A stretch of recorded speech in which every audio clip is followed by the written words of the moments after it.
man niya ng lubusan.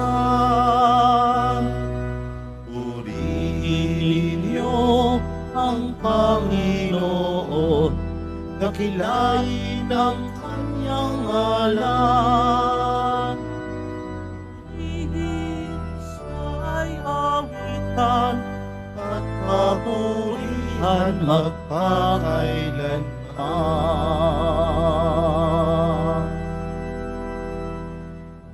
Simulan po natin ang pagdiriwang sa ngalan ng Ama at ng Anak at ng Espiritu Santo. Amen. Ang pagpapala ng ating Panginoong Jesucristo, ang pag-ibig ng Diyos Ama at ang pagkikipagkaisa ng Espiritu Santo naway sumainyong lahat. At sumaiyo rin. Mga kapatid, tayo pong lahat ay nagkakatipon bilang isang mag-anak ng Diyos sa pagdiriwang ng banal na Eukaristiya.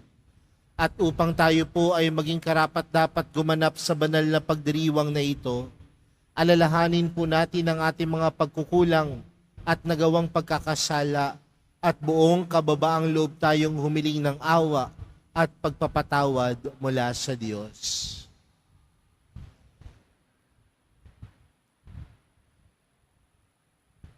Sinugong tagapagpagaling sa mga nagsisisi, Panginoon, kaawaan mo kami.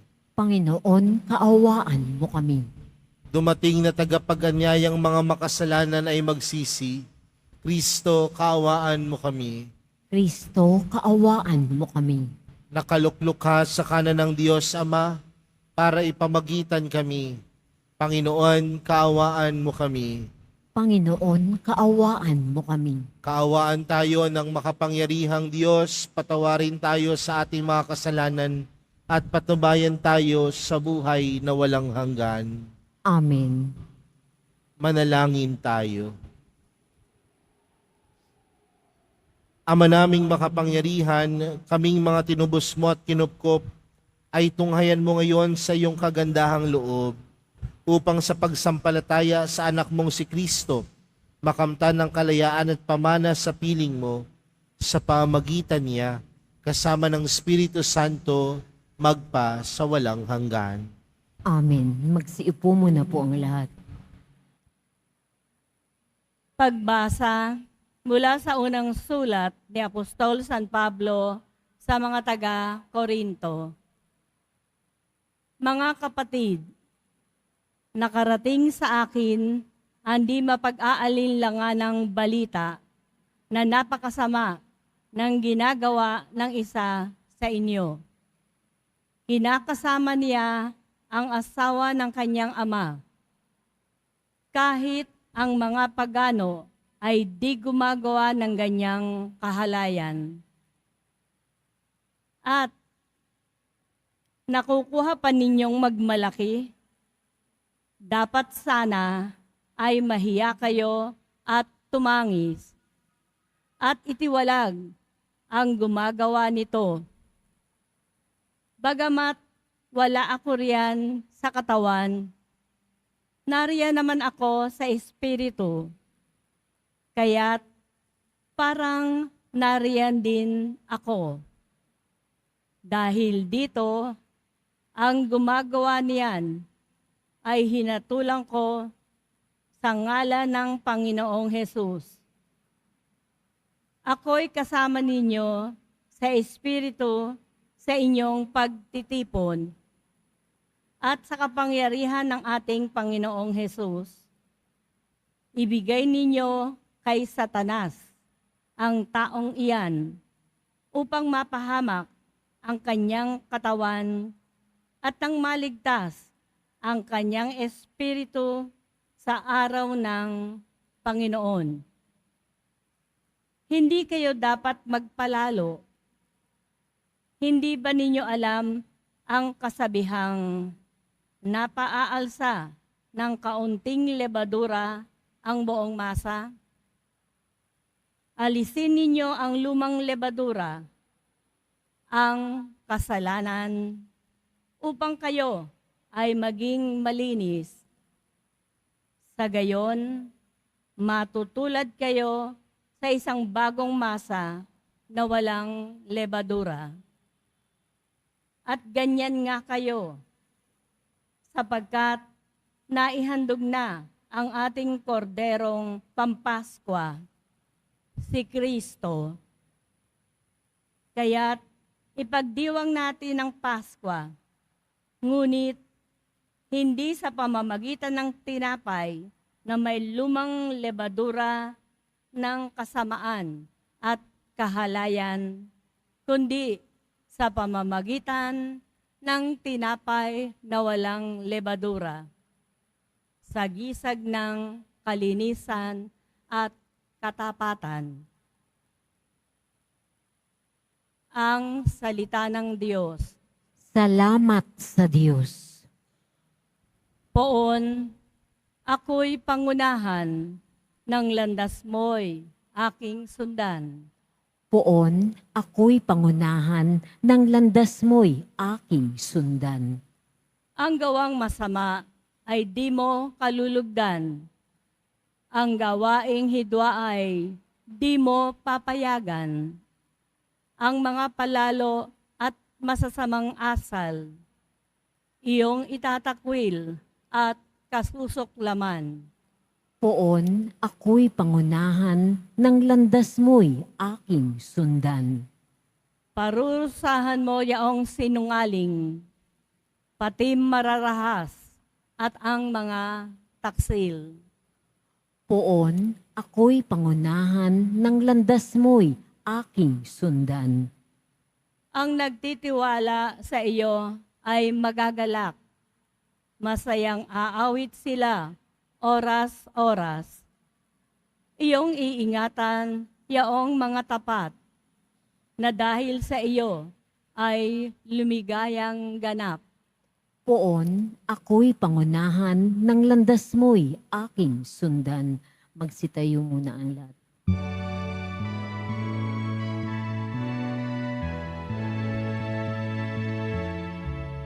Hallelujah,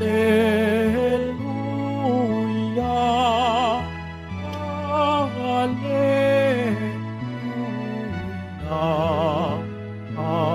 hallelujah, hallelujah.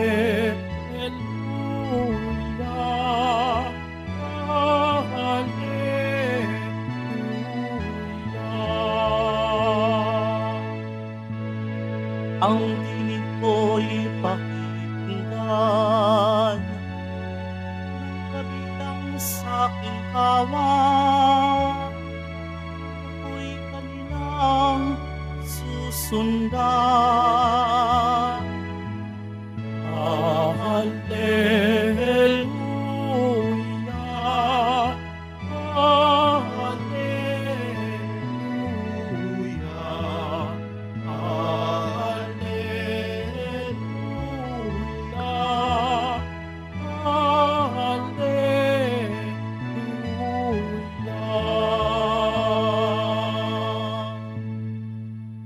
Sumainyo ang Panginoon. At sumairin, Ang mabuting balita ng Panginoon ayon kay San Lucas. papuri sa iyo, Panginoon. Isang araw ng pamamahinga, muling pumasok si Jesus sa sinagoga at nagturo. May isang lalaki roong tuyot ang kanang kamay, sa hangad ng mga eskriba at mga pariseyo na maparatangan si Jesus. Nagbantay sila upang tingnan kung siya'y magpapagaling sa araw ng pamamahinga. Subalit batid ni Jesus ang kanilang mga iniisip, kaya't sinabi niya sa lalaking tuyot ang kamay, "Halika rito sa unahan." Lumapit naman ang lalaki at tumayo roon. Sinabi ni Jesus sa kanila, "Tatanungin ko kayo, alin ba ang ayon sa kautusan? Ang gumawa ng mabuti o ang gumawa ng masama sa araw ng pamamahinga? Magligtas ng buhay o pumatay?"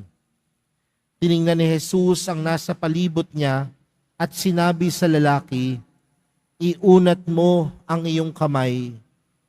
Iniunat niya ang kanyang kamay at ito'y gumaling. Nagngit-ngit sa galit ang mga eskriba at mga pariseyo at pinag-usapan nila kung ano ang dapat gawin kay Jesus. Mga kapatid, ang mabuting balita ng Panginoon. Pinupuri ka namin, Panginoong Heso Kristo. Magsiupo muna po ang lahat.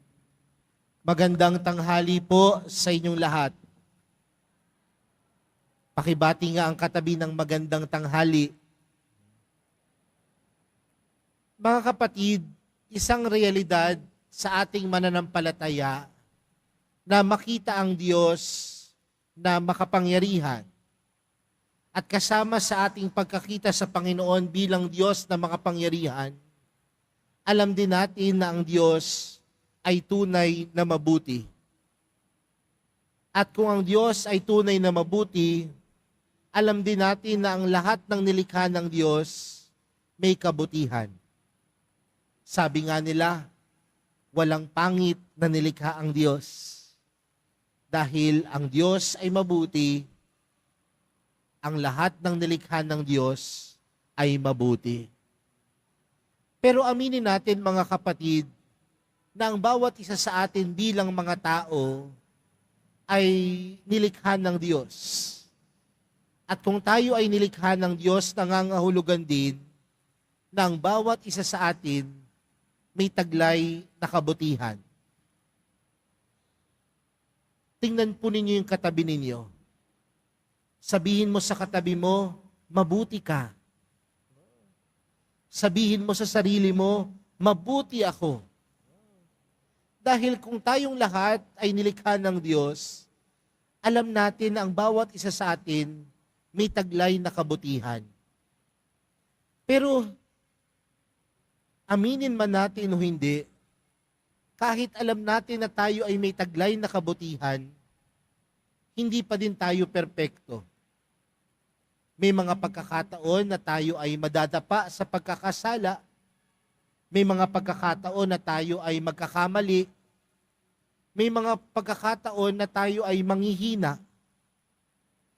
Pero ganun pa man mga kapatid, sa kabila ng ating pagkakamali, sa kabila ng ating pagkukulang, sa kabila ng ating pagkakasala, laging mas namumutawi ang kabutihan ng Diyos. Hindi man tayo perpekto, may mga pangit na ugali man tayo, pero lagi nating tatandaan, may Diyos na mabuti. At tuwing kailan kumikilos ang kabutihan ng Diyos, sa atin pong ibanghelyong napakinggan, ang mga Pariseyo at mga Eskriba tinutuligsa si Jesus. At anong klaseng pagtutuligsa ang ginagawa nila sa Panginoon? Si Jesus nagpagaling ng isang lalaking tuyot ang kanang kamay. At pinagaling ni Jesus ang taong ito sa araw ng pamamahinga. At para sa mga Eskriba at Pariseyo, mahalaga ang araw ng pamamahinga. Pero hindi nila nakita ang ginawa ng Panginoon na kabutihan. Ano ang nakita nila? Yung pwede nilang maibatong mali sa Panginoon. Dahil para sa kanila, hindi ka dapat kumikilos tuwing araw ng pamamahinga. Hindi ka dapat nagtatrabaho. Pero paano sinagot ng Panginoon ang pagtutuligsa sa kanya ng mga Pariseo at mga Eskriba? Tinanong niya ang mga ito, alin ba ang ayon sa kautusan, ang gumawa ng mabuti o gumawa ng masama sa araw ng pamamahinga? Sa madaling salita mga kapatid, ang kabutihan ng Panginoon, ang kabutihan ni Jesus, hindi nagpapahinga. Ang pag-ibig, hindi nagpapahinga. Ang paggawa ng kabutihan, hindi nagpapahinga. Dahil ang kabutihan ng Diyos ay nag-uumapaw sa kahit anumang pagkakataon at oras. Uulitin ko po, ang kabutihan at ang pag-ibig ng mahal na pong Jesus Nazareno, laging nag-uumapaw sa kahit anong oras at pagkakataon. Kaya nga mga kapatid, kung ganoon na lamang ang pag-ibig at kabutihan ng Diyos para sa atin, hindi ba't napakalaking panawagan din po ito para sa ating lahat? Ng ating pagiging mabuti, ang ating paggawa ng tama, yung ating pagmamahal sa Diyos at sa ating kapwa, hindi yan naayon sa panahon. Minsan aminin po natin, nagpapakabait lang tayo kapag alam nating mamamatay na tayo. Nagpapakabait lang tayo dahil alam natin may malubha tayong sakit. Nagpapakabuti lamang tayo dahil alam natin magmamahal na araw. Nagpapakabuti lang tayo dahil alam natin magpapasko. Pero ang kabutihan ng Diyos walang pinipiling oras. Dahil sa lahat ng oras, napakabuti ng Diyos sa atin. Sa lahat ng oras, napakabait ng Diyos sa atin. At kung ganoon ang pag-ibig ng Diyos at kabutihan ng Diyos para sa atin, hindi ba't malaking hamon din ito para sa atin na maging mabuti din tayo, maging mapagmahal din tayo, at tayo'y gumawa ng tama sa lahat ng oras at pagkakataon. Kaya mga kapatid, sa pagpapatuloy po ng ating banal na misa, para sa araw na ito, damhin natin ang kabutihan ng mahal na pong Jesus Nazareno. Damhin natin ang kabaitan ng Diyos. Damhin natin ang pag-ibig niya. Ang kanyang pag-ibig na nag-uumapaw sa kahit mang anong oras at pagkakataon. At kung gano'n na lamang ang pag-ibig ng Diyos para sa atin, maging hamon nawa ito sa atin, na sa ating buhay dito sa lupa, magsumikap din tayong maging mabuti, maging mabait, at maging mapagmahal, kagaya ni Jesus, sa lahat ng oras at pagkakataon. Amen. Magsitayo na po ang lahat.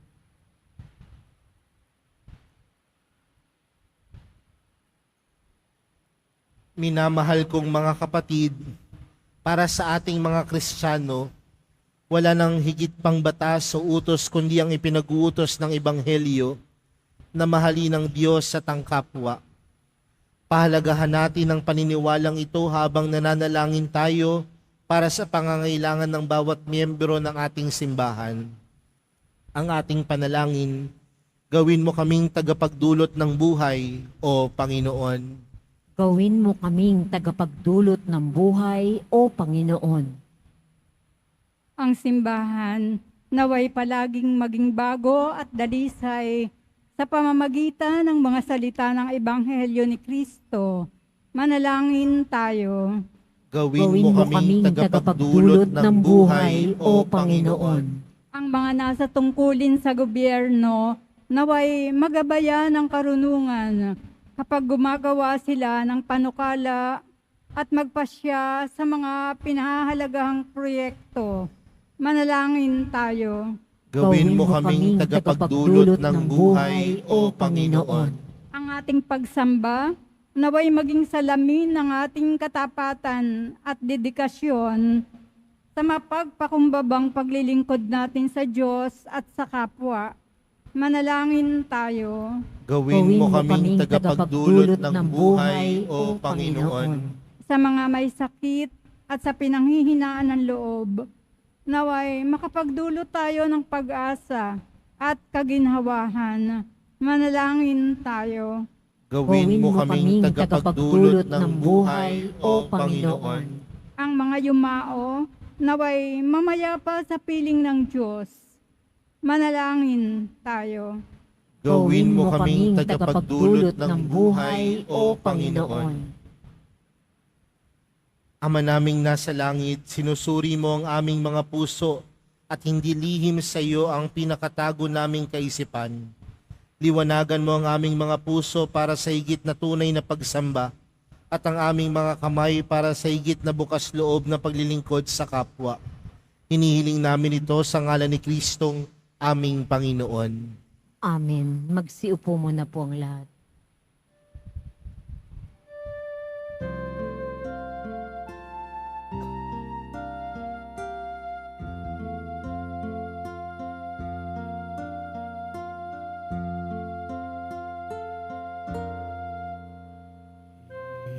Itong tinapay at alak na mula sa'yo, muling ihain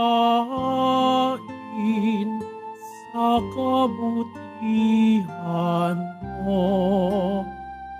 Kunin at tanggapin alay sa'yo, pasasalamat ng puso.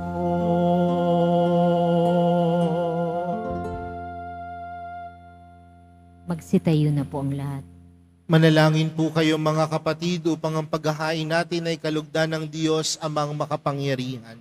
Tanggapin nawa ng Panginoon itong paghahain sa iyong mga kamay sa kapulihan niya at karangalan sa ating kapakinabangan at sa buong sambayanan niyang banal. Ama naming lumikha, ikaw ang gumagawa ng wagas na katapatan at kapayapaan. Ipagkaloob mo ang iyong kadakilaan ay aming handugan ng iyong minamarapat na aming may alay at naway magkaisa kami sa pakikinabang sa banal na paghahain ngayon ipinagdiriwang sa pamamagitan ni Hesukristo kasama ng Espiritu Santo magpa sa walang hanggan. Amen. Sumainyo ang Panginoon. At sumairin. Itaas sa Diyos ang inyong puso at diwa. Itinaas na namin sa Panginoon. Pasalamatan natin ang Panginoong ating Diyos. Marapat na siya ay pasalamatan. Ama naming makapangyarihan, tunay ngang marapat na ikaw ay aming pasalamatan. Sa iyong paglingap at kagandahang loob, ang tao'y nilikha mo't pinangasiwa sa sansinukob. Sa hangad mong siya iwastong lubos, siya'y pinagdusa mo sa kanyang pagtalikod. Sa iyong pagiliw iyong ipinahintulot, na makabalik siya sa pamamagitan ni Kristo Jesus. Kaya kaisa ng mga anghel, na nagsisiawit ng papuri sa iyo, nang walang humpay sa kalangitan, kami nagbubunyi sa iyong kadakilaan. Santo, Santo, Santo, Panginoong Diyos ng mga hukbo, napupuno ang langit at lupa ng kadakilaan mo o sana sa kaitaasan. Pinagpala ang naparirito sa ngalan ng Panginoon o sana sa kaitaasan. Magsilod pong lahat. Ama naming banal, ikaw ang bukal ng tanang kabanalan. Kaya't sa pamagitan ng iyong Espiritu, gawin mong banal ang kaloob na ito upang para sa aming maging katawan at dugo ng aming Panginoong Hesukristo. Bago niya pinagtiis ang kusang loob na maging handog, hinawakan niya ang tinapay, pinasalamatan kanya, pinaghati-hati niya iyon, iniabot sa kanyang mga alagad at sinabi, tanggapin ninyong lahat ito at kanin. Ito ang aking katawan na ihahandog para sa inyo.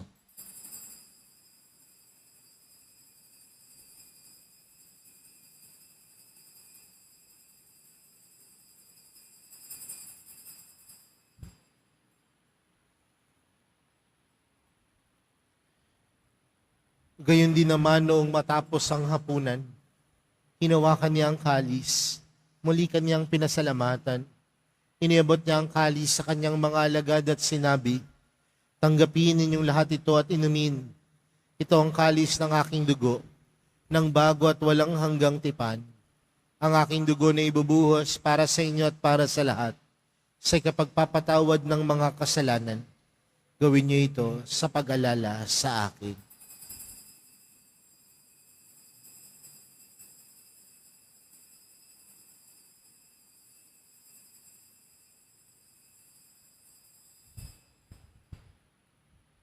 Magsitayo na po ang lahat. Ipagbunyi natin ang misteryo ng pananampalataya.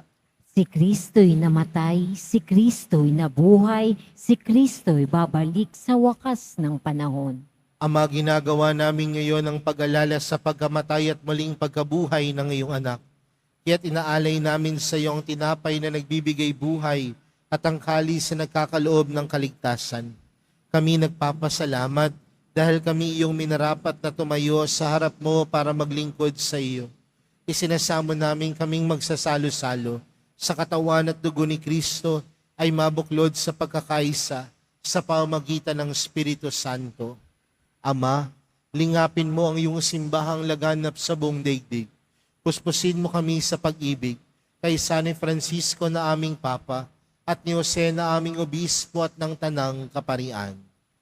Alalahanin mo rin ang mga kapatid naming nahimlay nang may pag-asang sila'y muling mabubuhay, gayon din ang lahat ng mga pumanaw.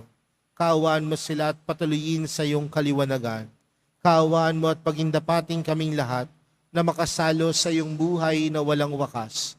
Kaysa ng mahal na Birheng Maria na ina ng Diyos, ng kabiyak ng puso niyang si San Jose, kaysa ng mga apostol at ng lahat ng mga banal na namuhay dito sa daigdig ng kalugod-lugod sa iyo.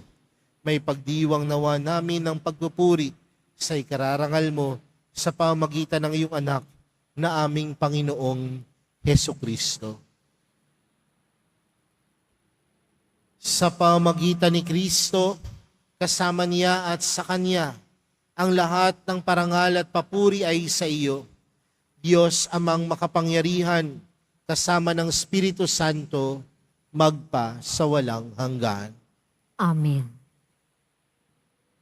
Sa tagubilin ng mga nakagagaling na utos at turo ni Jesus na Panginoon natin at Diyos, ipahayag po natin ng lakas loob. Ama namin, sumasalangit ka. Sambahin Ang ang ngalan mo, mapasa amin ang kaharian. Sundin ang loob mo dito sa lupa para nang sa langit. Bigyan mo kami ngayon ng aming kakanin sa araw-araw at patawarin mo kami sa aming mga sala para ng pagpapatawad namin sa nagkakasala sa amin. At huwag mo kaming ipaintulot sa tukso at iadya mo kami sa lahat ng masama. Hinihiling po namin kami adya sa lahat ng masama, pagkalooban ng kapayapaan araw-araw, iligtas sa kasalanan at ilayo sa lahat ng kapahamakan, samantalang aming pinananabikan ang dakilang araw ng pagkapahayag ng tagapagligtas naming si Hesukristo. Sapagkat iyo ang kaharian at ang kapangyarihan at ang kapurihan magpakailanman. Amen. Panginoong Hesukristo, sinabi mo sa iyong mga apostol, kapayapaan ang iniwan ko sa inyo. Ang aking kapayapaan ang ibinibigay ko sa inyo. Tunghayan mo ang aming pananampalataya at huwag ang aming pagkakasala. Pagkalooban mo kami ng kapayapaan at pagkakaisa ayon sa iyong kalooban, kasama ng Espiritu Santo, magpa sa walang hanggan. Amen. Ang kapayapaan ng Panginoon ay laging sumainyo. At sumairin. Magbigayan po kayo ng kapayapaan sa isa't isa.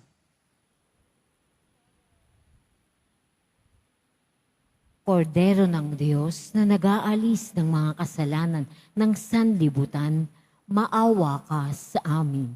Kordero ng Diyos na nag-aalis ng mga kasalanan ng sanlibutan, maawa ka sa amin. Kordero ng Diyos na nag-aalis ng mga kasalanan ng sanlibutan, ipagkaloob mo sa amin ang kapayapaan. Magsilod pong lahat.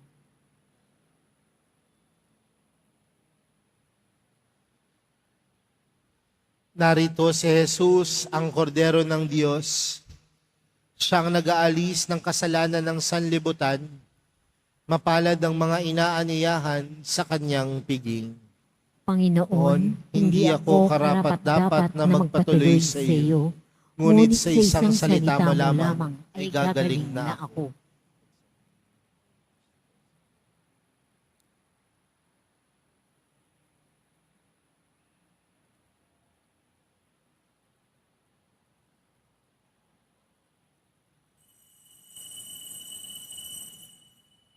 Para sa lahat ng tatanggap ng banal na komunyon, sasagot po tayo ng amen pagkasabi ng pari o lay minister ng katawan ni Kristo. At isubo agad sa bibig bago umalis sa harapan ng pari o lay minister. Sumunod po tayo.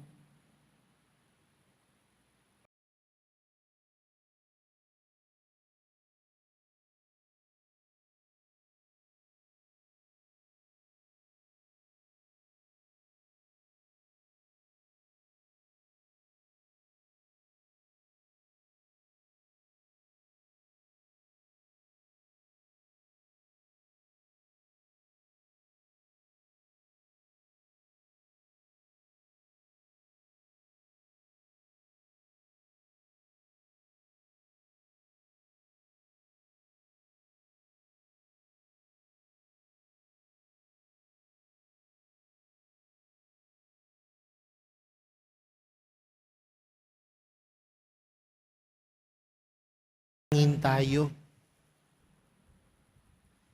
Ama naming mapagmahal, kaming pinapagsalo mo sa iyong salita at piging na banal, ay iyong pinalalakas at iyong binubuhay.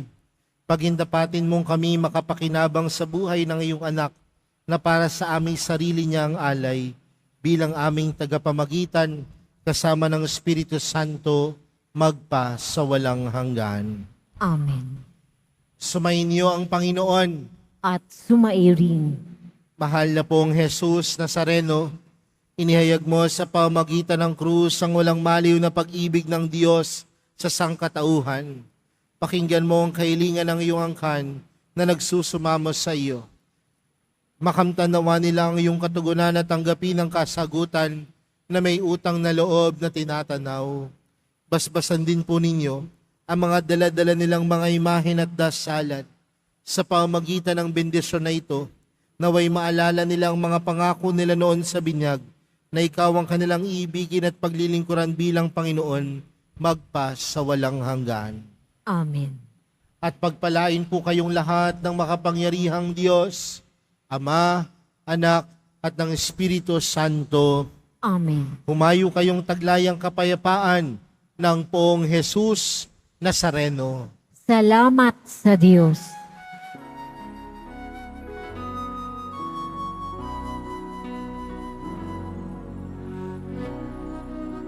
Jesus Nazareno, sinasamba ka namin.